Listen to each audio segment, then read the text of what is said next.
एक ब्राह्मण था। वो घरों में जाकर पूजा पाठ करके अपना जीवन यापन किया करता था। एक बार उस ब्राह्मण को नगर के राजा के महल से पूजा के लिए बुलावा आया। वो ब्राह्मण राजमहल का बुलावा पाकर खुशी खुशी पूजा करने गया। पूजा संपन्न करवाकर जब ब्राह्मण घर को आने लगा, तब राजा ने ब्राह्मण से 3 सवाल किए। हे ब्राह्मण देव, आप भगवान की पूजा करते हैं, तो ये बताइए कि भगवान कहाँ रहते हैं, उनकी नज़र किस ओर है और भगवान क्या कर सकते हैं। राजा के प्रश्न सुन ब्राह्मण अचंभित हो गया और कुछ समय विचार करने के बाद राजा से कहा, हे राजन, इन सवाल के जवाब के लिए मुझे समय दीजिए। राजा ने ब्राह्मण को 1 माह का समय दिया। ब्राह्मण प्रतिदिन इसी सोच में उलझा रहता कि इसका जवाब क्या होगा। ऐसा करते करते समय बीतता गया और कुछ ही दिन शेष रह गए। समय बीतने के साथ ब्राह्मण की चिंता भी बढ़ने लगी और जवाब नहीं मिलने के कारण ब्राह्मण उदास रहने लगा। एक दिन ब्राह्मण को चिंतित देख उसके पुत्र ने कहा, पिताजी, आप इतने उदास क्यों हैं? तब ब्राह्मण ने कहा, बेटा, कुछ दिनों पहले मैं पूजा करवाने राजमहल गया हुआ था। पूजा संपन्न करवाकर जब मैं वापस आ रहा था, तब राजा ने मुझसे 3 सवाल पूछे थे। राजा ने कहा था कि भगवान कहाँ रहते हैं, भगवान क्या कर सकते हैं और भगवान की नज़र किस ओर है। राजा के सवालों का जवाब मुझे उस समय नहीं सूझा, तो मैंने उनसे कुछ समय मांगा था, जिसके जवाब के लिए राजा ने मुझे 1 माह का समय दिया था और वो 1 माह बीतने वाला है, लेकिन इसका जवाब मेरे पास नहीं है, इसीलिए मैं चिंतित हूँ। ब्राह्मण की बात सुनकर उनका पुत्र बोला, पिताजी, इसका जवाब मैं राजा को दूंगा, आप मुझे अपने साथ ले चलिए। 1 माह पूरा हुआ, तब ब्राह्मण अपने पुत्र को लेकर राजमहल गया और राजा से कहा, हे राजन, आपके सवालों का जवाब मेरा पुत्र देगा। राजा ने ब्राह्मण के पुत्र से वही सवाल पूछे।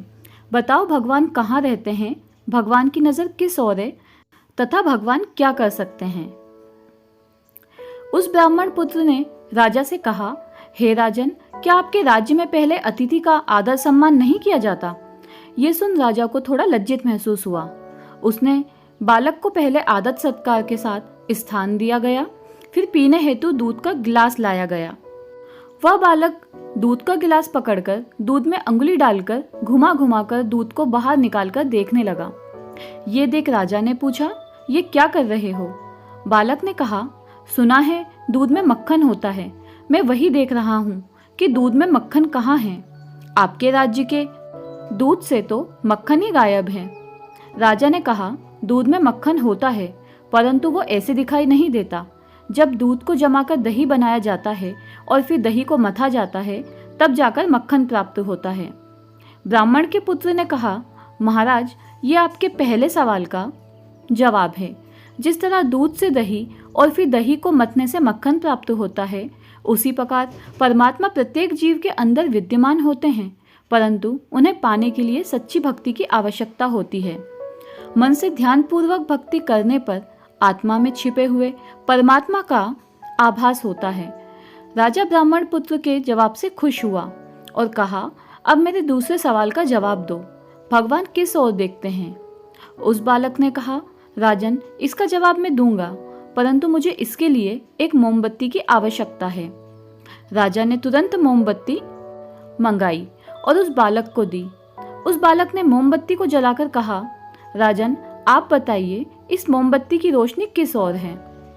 राजा ने कहा, इसकी रोशनी चारों दिशा में एक समान है। तब उस बालक ने कहा, हे राजन, यही आपके दूसरे सवाल का जवाब है, क्योंकि परमात्मा सर्वद्रष्टा हैं और उनकी नज़र सभी प्राणियों के कर्मों की ओर परस्पर रहती है। राजा उस बालक के जवाब से अत्यधिक प्रसन्न हो गए।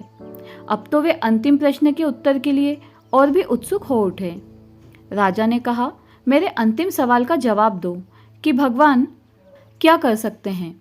बालक ने कहा, हे राजन, इस सवाल का जवाब मैं अवश्य दूंगा, परंतु इसके लिए मुझे आपकी जगह और आपको मेरी जगह पर आना होगा। राजा को तो उत्तर जानने की उत्सुकता थी। उसने अपनी सहमति दे दी और वह बालक राजा के सिंहासन पर जा बैठा और कहा, राजन, आपके अंतिम सवाल का जवाब ये है आपने कहा था कि भगवान क्या कर सकते हैं, तो भगवान ये कर सकते हैं कि मुझ जैसे रंक को राज सिंहासन पर बिठा सकते हैं और आप जैसे राजा को मुझ जैसे सवाली के स्थान पर, अर्थात राजा को रंक और रंक को राजा बना सकते हैं। ये आपके अंतिम सवाल का जवाब है। राजा उस ब्राह्मण पुत्र के जवाब से अत्यधिक प्रसन्न हुए और उसे अपना सलाहकार बना लिया। दोस्तों, भगवान हर एक जीव के हृदय में निवास करते हैं। परमात्मा से प्रेम करेंगे तो वो आपको सही मार्ग दिखाएंगे। इसीलिए हर जीव को पूजा पाठ, भजन कीर्तन करना चाहिए, जिससे आप अपने अंदर की उस शक्ति से जुड़ सकें जो आपके भीतर ही मौजूद है, लेकिन आप उसे पहचान नहीं पा रहे। तो दोस्तों, ये थी हमारी आज की शिक्षाप्रद कहानी। आपको कैसी लगी कमेंट करके हमें ज़रूर बताएं। धन्यवाद।